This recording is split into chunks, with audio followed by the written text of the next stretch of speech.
4।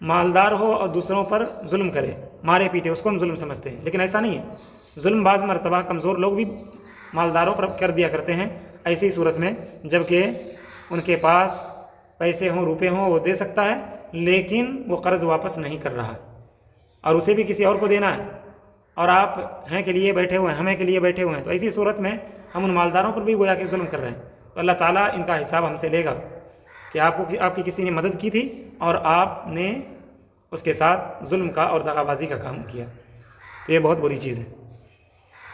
آگے دیکھتے ہیں معاملہ نمبر 5، اسے پڑھیے۔ جہاں تک ممکن ہو، ممکن کہتے ہیں پاسبل ہو، جہاں تک پاسبل ہو، ممکن ہو، کسی کا قرض مت کرو، یعنی کسی سے قرض لو ہی نہ، اور اگر مجبوری سے لو تو اس کے ادا کرنے کا خیال رکھو، یعنی اس بات کی طرف تمہارا ذہن ہو، اٹینشن ہو کہ ہم نے قرض کسی کا لیا ہے مجبوری کے درجے میں، پہلے تو لینا ہی نہیں ہے، لیکن اگر لے لیا ہے تو ایسی صورت میں یاد رکھیے کہ مجبوری کے درجے میں لیجئے، اور مجبوری کے درجے میں جب آپ نے لے لیا ہے تو ایسی صورت میں دینے کا بھی خیال رکھیے کہ ہم کو واپس بھی کرنا ہے، بے پرواہ مت بن جاؤ، بے پرواہی کرنا، لاپرواہی کرنا کہ ہم کو دینا نہیں ہے، یا چلو اپنا ہی آدمی ہے نہیں دیتے ہیں۔ بعض مرتبہ ایسا ہی کرتے ہیں کہ اپنے لوگوں کے ساتھ لوگ گھات کر دیتے ہیں، اپنے آدمی مانگتے بھی نہیں ہیں اور وہ دل میں کسک اسے باقی رہتی ہے کہ آج دے دے گا، کل دے دے گا، لیکن بندہ دیتا ہی نہیں، اور یہ سوچتا ہے کہ میرا اپنا قریبی آدمی ہے، لیکن ایسے لوگوں کا اور بھی خیال رکھنا چاہیے، اس لیے کہ وہ آپ سے شرما حضوری میں نہیں مانگ رہا ہے، شرما کر کے نہیں مانگ رہا ہے، آپ کی رشتہ داری کی بنیاد پر نہیں مانگ رہا ہے، لیکن آپ ہیں کہ خاموش ہیں، تماشائی ہیں، تو یہ چیز بہت بری ہے۔ دوسروں کو تو دینا ہی ہے قرض جس کا لیا ہے، لیکن جب رشتہ داری میں لیا ہو قرض تو ایسی صورت میں اس کا اور بھی خیال رکھنا چاہیے، اس لیے کہ ایسے لوگ دینے سے، مانگنے سے ہچکچاتے ہیں۔ اب یہاں دیکھیے، اور اگر جس کا قرض ہے وہ تم کو کچھ کہے سنے تو الٹ کر جواب مت دو، ناراض نہ ہو۔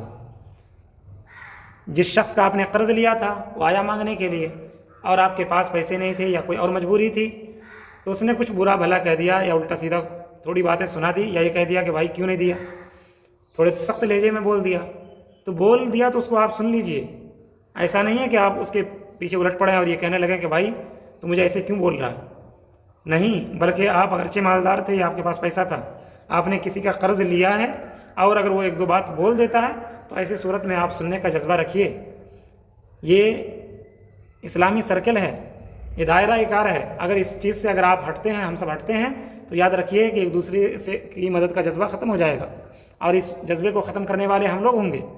تو ہم سبوں کو چاہیے کہ اگر کسی کا قرض آپ نے لیا ہے تو ایسی صورت میں وہ کچھ کہے، سنائے تو الٹ کر جواب نہیں دینا ہے، اور یہ نہیں کہنا ہے کہ ہم تم سے کمزور نہیں ہیں، ہم بدلہ لے لیں گے، تھوڑا سا یہ پیسہ تو ہے، ایسا پیسہ، اتنا پیسے تو میرے گھر کے نیچے رکھا رہتا ہے اور میرے بستر کے میرے سرہانے ہمیشہ رکھا رہتا ہے، تو اس طریقے کی باتیں بولنا یہ کم ظرفوں کا کام ہے، بدتمیز لوگوں کا کام ہے۔ خوش دلی کے ساتھ قبول کر لیجئے اس بات کو۔ آپ صلی اللہ علیہ وسلم کے پاس بھی ایک یہودی کا قرض تھا، اس نے بہت سختی سے مانگا تھا، صحابہ کو غصہ گیا، لیکن آپ صلی اللہ علیہ وسلم نے کہا کہ نہیں، بلکہ تمہارا یہ حق بنتا تھا کہ مجھ سے کہتے کہ اسے ادا کر دو۔ تو نبی پاک صلی اللہ علیہ وسلم نے اپنے صحابہ کو یہ تعلیم دی اپنے بارے میں۔ تو ہم سبوں کو یہ سوچنا پڑے گا کہ اگر کسی کا قرض ہو تو ایسی صورت میں اسے ادا کرنے کی کوشش ہمیشہ کرنی چاہیے۔ السلام علیکم، انشاءاللہ پھر ملیں گے اگلے دن، معاملہ نمبر 6 پڑھیں گے، اور اسی کے ساتھ ساتھ آپ لوگوں سے گزارش کی جاتی ہے کہ ویڈیو کو زیادہ سے زیادہ شیئر کر دیں۔ السلام علیکم ورحمۃ اللہ وبرکاتہ۔